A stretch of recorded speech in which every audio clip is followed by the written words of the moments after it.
Alors l'histoire qu'on va raconter aujourd'hui, mes amis, elle va nous donner l'outil pour faire descendre du ciel l'abondance sur nous, Bezrat Hashem. Écoutez bien. Rabbi Michael de Slotsov, qui était le fils du Maguide de Drovitch, qui était un des premiers élèves du Baal Shem Tov. À la mort de son père, il ressent en héritage la paire de téphilines de son papa. Donc les téphilines du Maguide de Drovitch, l'élève du Baal Shem Tov. Donc imaginez, ça a une valeur inestimable. Maintenant, ce qui se passe, c'est que pendant des années, il y a un groupe de chassidim très riche de son village qui le sollicite sans arrêt chaque année pour qu'il accepte de leur vendre la paire de téphilines de son papa, donc les téphilines du Maguide de Drovitch. Maintenant, lui, au niveau Parnassa, c'est la catastrophe atomique. Et sa femme, justement, chaque année, elle lui met la pression pour qu'il les vende. Et lui, chaque année, il est là, il ne sait pas quoi faire. Parce que d'un côté, il sait qu'il doit les vendre pour aider sa famille, mais d'un autre côté, il n'arrive pas à s'imaginer se séparer de la paire de téphilines de son papa, c'est impensable. Maintenant, ce qui se passe, c'est qu'une année, à l'approche de la fête de Sukkot, donc quelques jours avant la fête de Sukkot, pénurie totale de hétrogim. Il n'y a pas d'étrog dans toute la ville introuvable. Et donc, personne dans tout le village pourra accomplir la mitzvah de Arbat Aminim. Genre catastrophe atomique pour tout le village. La veille de la fête, il y a un homme qui arrive dans la ville avec un étrog, un seul étrog pour toute la ville. Et donc forcément, il demande un prix exorbitant. Rabbi Michael, il entend ça. Donc le fils du Maguide, il entend ça. Il dit, mais attends, je peux pas passer la fête de Sukkot sans étrog, c'est pas possible. Je peux pas ne pas accomplir la mitzvah de Arbat Aminim. Qu'est-ce qu'il fait? Il décide de vendre la paire de téphilines de son papa.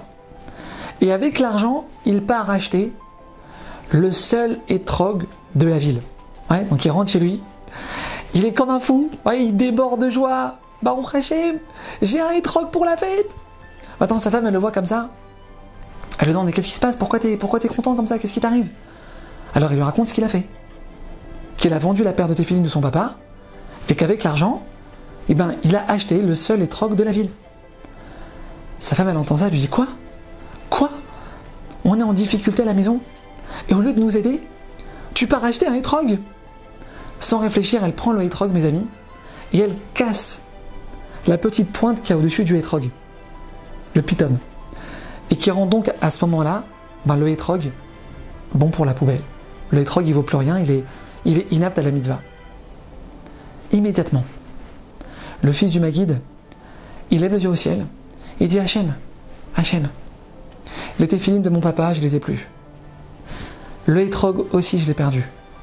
Hachem, je ne vais pas perdre aussi ma émouna. Ce qui se passe maintenant, Hachem, c'est ta volonté. Et si c'est ta volonté, Hachem, je l'accepte. Mes amis, pas un mot n'est sorti de sa bouche. Pas un cri, aucune colère, rien. Le soir même, son père vient le voir en rêve. Il lui dit, mon fils, sache qu'on m'a révélé dans le ciel que le fait que tu ne te sois pas mis en colère, que le fait que tu te sois renforcé dans ta émouna, dans un moment aussi difficile, ça a eu un impact dans les mondes supérieurs beaucoup plus fort que l'impact qu'a eu l'achat de ton étrog. Tu es à table avec toute la famille. Ta belle-mère, elle te fait une remarque devant tout le monde, mais genre la mort. Et tu dis rien. Hachem, avec cette humiliation, tu es en train de me laver de toutes mes fautes, Hachem. Chut, tu dis pas un mot. Tu rentres à la maison, ta femme, elle te tombe dessus, elle t'éclate. Troisième guerre mondiale, elle te fait. Et toi, tu es là, tu dis rien. Tu peux répondre, tu dis rien. Ton associé, il a mal géré un truc qui t'a fait perdre 20 000 €. Tu t'énerves pas sur lui. Tu mets Hachem devant toi. 20 000 € Hachem, c'est à la place de 3 mois d'hôpital. Tu rentres pas en guerre avec lui. Hachem, tu sais ce que tu fais. Tu t'énerves pas. Tu vas récupérer ta tenue chez le couturier la veille du mariage de ta sœur. Le couturier, il s'est loupé total, il t'a massacré la robe, la tenue, elle est morte, elle est bonne pour la poubelle. Et toi, t'es là, tu lèves les yeux au ciel, la veille du mariage de ta sœur, tu t'énerves pas. Hachem, de quoi t'es en train de me sauver avec cette galère que tu m'envoies? Et tu gères l'histoire, sans t'énerver. Vous savez ce qu'on fait, mes amis, à ce moment-là dans le ciel?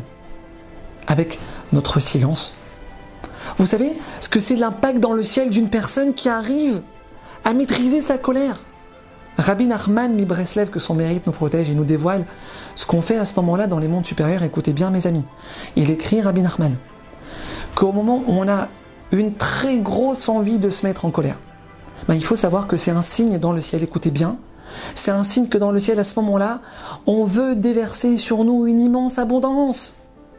le maître du monde maintenant, au moment où tu as toutes les raisons du monde de te mettre en colère. Maintenant Hachem, il a envie de t'envoyer the jackpot.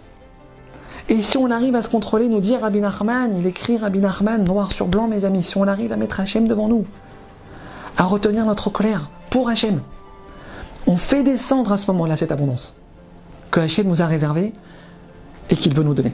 À bientôt.